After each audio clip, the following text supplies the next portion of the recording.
de la place pour les discernements. Tous ceux qui sont morts à Goma, plus de 3000, et d'ailleurs, je vous donnerai les chiffres, il y a 5000 corps qui ont déjà été enterrés.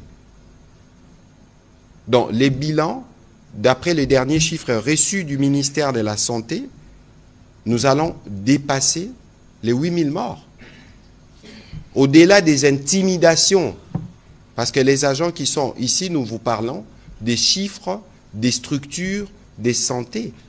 On ne parle pas de ce qui s'est passé dans les avenues, dans les rues, parce que vous savez tous que Goma a été transformé en cimetière pendant quelques jours.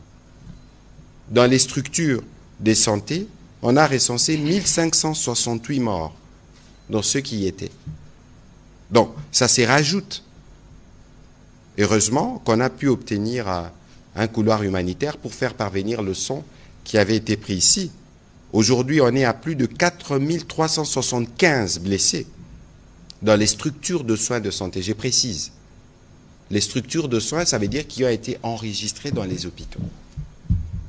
Et donc, vous voyez non seulement qu'on a tué en masse, on veut mentir, parce que si vous lisez, justement, le président rwandais, il dit 400, 500 morts. Mais même 500 morts, vous imaginez, vous êtes Congolais, on tue 500 de vos compatriotes.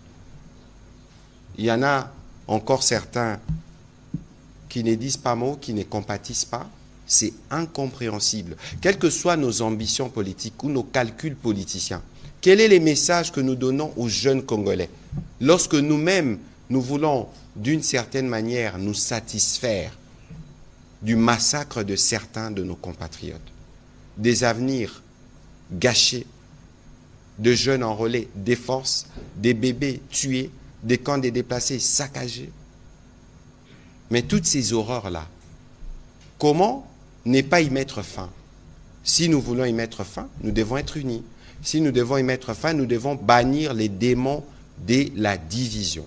Et chaque fois que vous êtes témoin d'un cas de stigmatisation pour des raisons, des faciès ou pour des raisons n'importe laquelle, prévenez-nous, prévenez la police. Tous ceux qui les font les jeux de l'ennemi